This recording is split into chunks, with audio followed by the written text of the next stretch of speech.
السلام علیکم ورحمۃ اللہ وبرکاتہ۔ عزیز دوستوں، امید کرتا ہوں آپ سب خیر و عافیت سے ہوں گے۔ دوستو، اگر آپ نے ہمارے یوٹیوب چینل کو وزٹ کیا ہو تو آپ کو معلوم ہوگا کہ ہماری ایک سیریز بلوغ المرام کے مقدمے کی ترکیب کے حوالے سے چل رہی ہے۔ ساتھ ہی ساتھ ہم اس کتاب شرح ابن عقیل کو بھی توڑا توڑا کر کے مختصر سی ویڈیو اس پر بھی انشاءاللہ ہم ریکارڈ کر کے چینل پر اپلوڈ کیا کریں گے۔ شرح ابن عقیل یہ شرح ہے الفیہ ابن مالک کی۔ الفیہ ابن مالک یہ محمد بن مالک کی کتاب جس کا نام الفیہ ہے، اور الفیہ نام اسی لیے رکھا گیا کہ اس میں 1000 نظم کے اشعار ہے، 1000 نظم کے اشعار ہے، اسی لیے الفیہ ابن مالک اس کا نام رکھا گیا ہے۔ اب الفیہ ابن مالک پر جو شرح لکھی گئی ہے اس کا نام شرح ابن عقیل ہے۔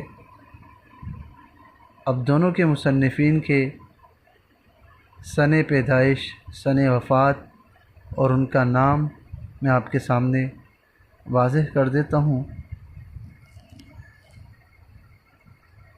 آج جو ہے ہم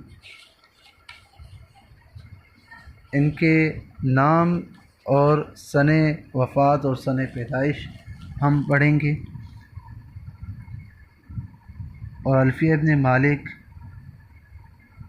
اس پر ہم آپ کو بتا چکے ہیں، اس کے نام کے حوالے سے، وجہ تسمیہ کے حوالے سے۔ اچھا، آپ دیکھیں کہ جو الفیہ کے مصنف ہے ان کا نام تو محمد بن مالک ہے، آپ دیکھیں گے نام محمد بن مالک ہے۔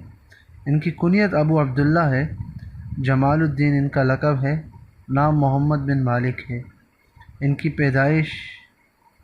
پیدائش جو ہے وہ سن 600 ہجری میں ہوئی ہے، اور ان کی وفات وہ دمشق میں 672 ہجری میں ہوئی ہے۔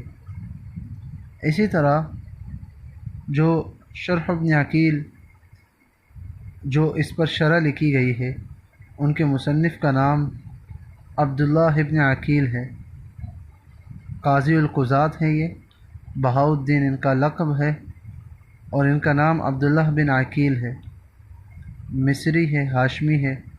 ان کی ولادت جو ہے وہ 698 ہجری میں ہوئی، 698 ہجری میں ان کی ولادت، ان کی پیدائش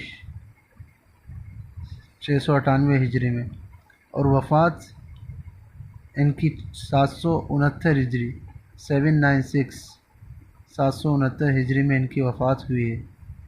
تو یہ ان کے سن ولادت، سن پیدائش اور سن وفات جس کا آج ہم نے ذکر کیا ہے۔ اسی طرح ہم ایک اور بات بھی آپ کو بتاتے چلیں، ہمارے علم کے مطابق ہندوستان میں علم النحو کا آغاز وہ 827 ہجری میں ہوا ہے۔ علم النحو کا آغاز ہندوستان میں 827 ہجری میں ہوا ہے۔ انشاءاللہ ہم اگلی ویڈیو میں ہر طبقے میں ایک نحوی یا 2 نحویوں کے نام انشاءاللہ ہم آپ کو بتائیں گے، اور اسی طرح جو خطبہ ہے اس کتاب کا وہ آپ کو پڑھ کے سنائیں گے انشاءاللہ، اور اس کا ترجمہ بتائیں گے۔ ملتے ہیں انشاءاللہ نیکسٹ ویڈیو میں۔ السلام علیکم ورحمۃ اللہ وبرکاتہ۔